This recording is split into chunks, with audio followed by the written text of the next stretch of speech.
ہمارے بعض وہ ملنگ بابے جو ہوتے ہیں وہ کہتے ہیں جی نماز پڑھنے کا حکم نہیں دیا گیا، نماز قائم کرنے کا حکم دیا گیا ہے، ہم نے دل کی قائم کی ہوئی ہے۔ یہ ان کی خود ساختہ توجیہ ہے۔ نماز قائم کرنے کا حکم اہل ایمان کو دیا گیا حضور کی وساطت سے، اور حضور علیہ السلام کو حکم دیا گیا کہ نماز قائم کریں، تو آقا کریم علیہ السلام سے بہتر اس کا مفہوم کون سمجھ سکتا ہے؟ تو آقا کریم نے رکوع اور سجود والی نماز پڑھی اور قیام نماز کا عملی اظہار لوگوں کے سامنے رکھا، پھر اس کے اندر کیفیت کس قدر ہو تو یہ پھر جتنی قربت اللہ کی بندے کو نصیب ہوگی اس قدر وہ آگے بڑھتا چلا جائے گا۔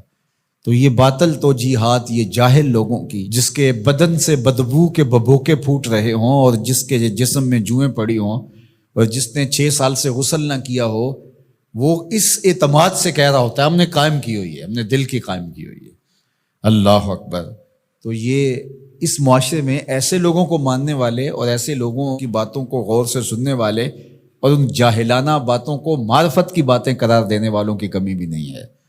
تو اللہ تعالیٰ جل شانہ سے ہدایت مانگنی چاہیے کہ اللہ ہمیں ہدایت کا نور نصیب فرمائے۔ تو اقامت نماز سے کیا مراد ہے؟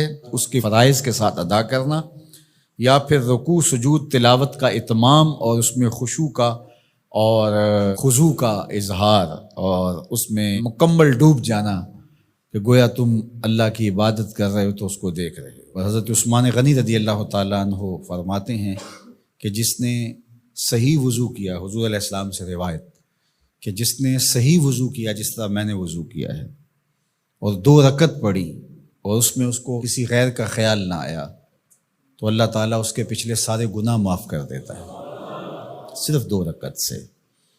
لیکن اگر ساری نماز ہی خیالوں سے بھری پڑی رہی اور تصورات کہیں اور بھٹکتے رہے اور انسان کھڑا نماز میں ہے لیکن بہکتا کہیں اور رہا، تو پھر وہ نماز کی صحیح اقامت نہیں ہوگی۔ تو اقامت صلاۃ سے مراد جو ہے وہ یا تو اس کو فرائض و واجبات کے ساتھ ادا کرنا، اور دوسرا مفہوم کے خشوع کے ساتھ پورے اراکین کا اعتدال اور اتمام، تو دونوں اس کے مفہوم بیان فرمائے گئے ہیں۔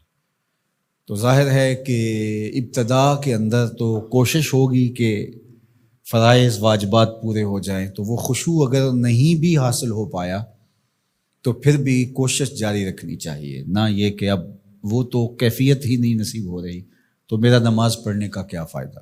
حضرت محدث کچھوچوی علیہ رحمہ سے کسی مرید نے کہا حضرت نماز پڑھتا ہوں لیکن لطف نہیں آتا، مزہ نہیں آتا۔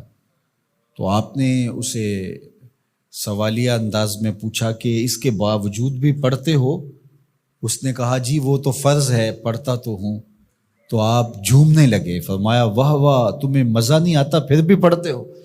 اس کا مطلب ہے تم مزے کے لیے نہیں اللہ کے لیے پڑھ رہے ہو۔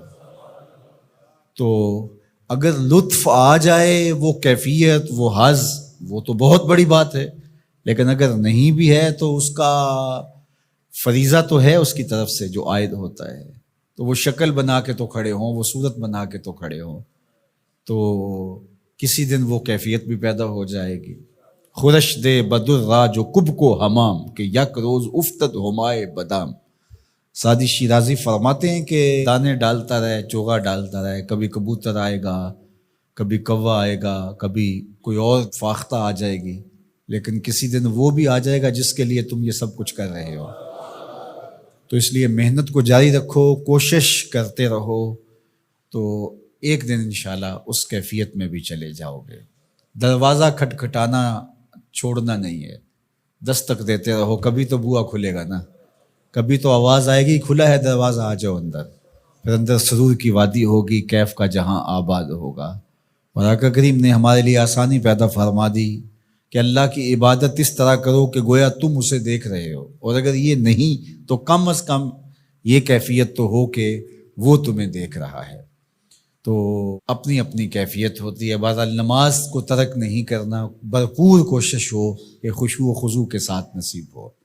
تو نماز کی